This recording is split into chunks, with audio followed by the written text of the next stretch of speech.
I've never been a Star Wars fan. I don't know why, but I just never really got into it. I mean, I have a lot of memories of Star Wars though. I remember quite a bit about the movies and I always liked some of the characters, but I just never became a fan.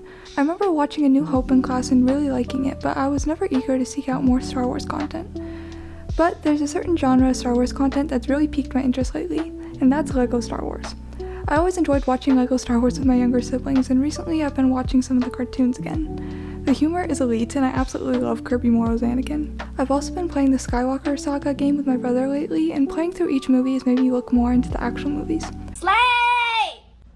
Slay! I don't know if it's just the LEGO characters and LEGO humor that is making me so interested in Star Wars lately, but I've just really been enjoying Star Wars characters and lore lately. I watched the LEGO Star Wars Holiday Special, and then I watched the new LEGO Star Wars show Rebuild the Galaxy. When I watched Rebuild the Galaxy, I wasn't planning on making a video about it, I was just watching it for fun. I didn't think I'd ever make a video about Star Wars content, to be frank, but I enjoyed Rebuild the Galaxy so much I really wanted to talk about it. Rebuild the Galaxy is a 4-episode TV series that follows the characters Sig and Dev, brothers who live on the planet Vanessa.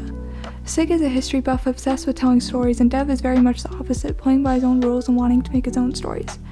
The whole plot kicks off when Sig and Dev stumble across a Jedi temple, and upon discovering that Sig can use the Force, Dev coerces him into removing a very mysterious-looking glowing piece called the Cornerstone from the temple. Sig removes the piece, and all of a sudden the entire galaxy is rearranged. When Sig leaves the Jedi temple, he finds that everything about his galaxy has changed. Roles of iconic characters are reversed, and the history of the galaxy is completely rebuilt.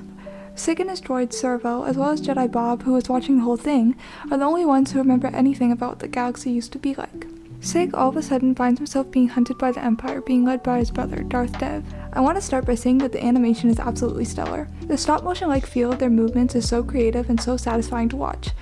Some shots literally look like an oil painting. It is so artistic the way this show is put together. The colors all pop, the character designs are all great, and the lighting is so well done. It's so beautiful to look at. My jaw literally dropped looking at some of the shots in the first episode. They are just so beautiful.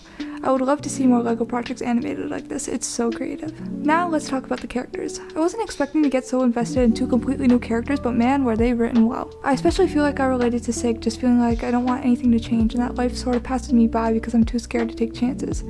I always love a reluctant hero story, and I love that Sig's only motivation at the beginning of the story is to get his brother back, but as the story progresses he slowly realizes that he needs to be a hero for more reasons than one.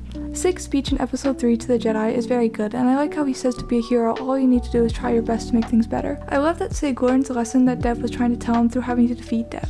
Dev was telling him he had to make his own story, and Sig made his own story of being a hero by having to defeat his evil brother. It's so angsty, I love it. I also like the idea of Sig being a Force builder. I liked how Sig could use the Force to build instead of just the basic things known from the Star Wars canon. It reminds me a lot of Master Building from the LEGO movie, and is an interesting way of drawing a connection between the two. Building is also so intrinsically LEGO, so I love that it's central to our main character. I loved how Sig could see visions as well, and showing Sig join Dev in his vision in episode 3 is so interesting. If there's a season 2, I really hope they dig into that vision more. Sig was ultimately a very well-written character. He had a lot of emotion, as well as humor and relatability. Dev is also extremely compelling, and I love how they rebuilt their story so that Dev is part of the Sith and doesn't remember a thing. If I had a nickel for every time a reluctant hero had an older brother who turned evil, I'd have 2 nickels, which isn't a lot, but it's weird that it happened twice. Dev had a sort of restless loneliness about him before Sig rebuilt the galaxy, and it really gets to shine through here. It doesn't even feel forced, it just makes sense. He always talked about wanting to leave Vanessa, but he hadn't left yet. He tells Sig that he's going to leave because Yessie has agreed to go with him, and he keeps trying to convince Sig to come with him. Dev doesn't want to be alone. When the galaxy resets, he ends up all alone, and Sig realizes that his loneliness led to him becoming a Sith. It's a very emotionally rich story, I love it. Sig's friend Yessie is also an interesting character, but I felt like some of her lines are a bit too girl power cringy, but that's always just been a problem with female characters in LEGO media, unfortunately. Hopefully they can improve upon that. Just be careful. Don't go too Fast. No promises. A girl's gotta do what a girl's gotta do. You're amazing. Girl power. I thought the little crush Sig and Yessie have on each other was cute as well, but I do kind of wish they didn't make the only main female character have a relationship with one of the characters. I think that's also just a trend with female characters in Star Wars though. I like the opposing lessons that Sig and Yessie both need to learn. Yessie needs to learn to go a bit slower as she's always going so fast, and that can cause her to be a bit careless. Sig needs to learn that life can be more than just telling other people's stories, and that he needs to take action and make his own stories. I really like Servo too, and I thought when he got a voice it was really cute. Jedi Bob was also really great. I knew instantly it was Bobby Moynihan who played him, and I love him so much, so his voice was so endearing and comforting to hear. I'm a big Weaver Bears fan, and he plays Panda. I also love his design, and when I looked into the behind the scenes, I found out he was based on a real figure from a 2002 LEGO Star Wars set that fans nicknamed Bob. The name stuck and they used the design for the show. Jedi Bob's backstory is so interesting, and I loved how he kept everything a secret from Sig to protect his feelings. I like how in episode 2, Bob starts to talk a bit about his past, and he mentions how lonely he was as the only one who remembered his past galaxy, which I think is a nice piece of foreshadowing as to how Dev feels lonely because the galaxy was reset, and for that reason he has always been alone. I liked how Jedi Bob wanted to protect Sig from the truth as he is just like him and teach him how to force build. I really like their Jedi-mentor relationship a lot.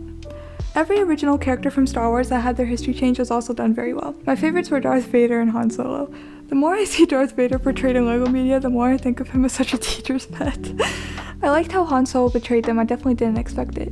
C-3PO being evil was also really funny to me.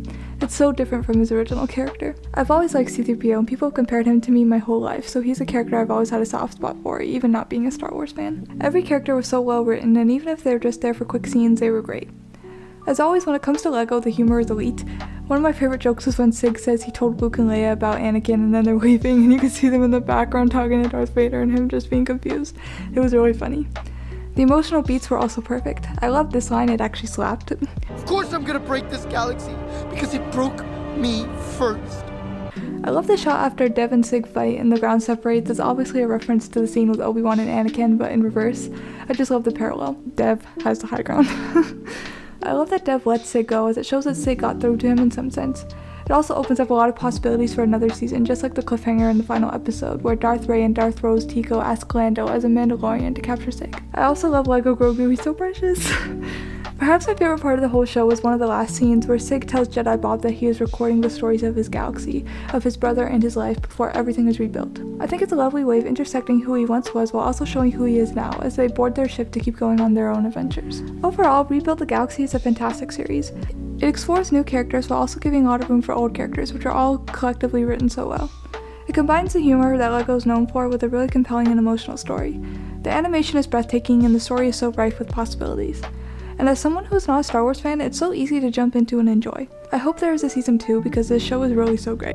I'm still not sure if LEGO Star Wars is the only Star Wars content I enjoy, but maybe I will try to branch out into the original Star Wars content a bit more. No matter how far I get into the content, I will always have a deep appreciation for Star Wars. And there's just something about LEGO Star Wars that's so endearing, and for that reason, I will always love it.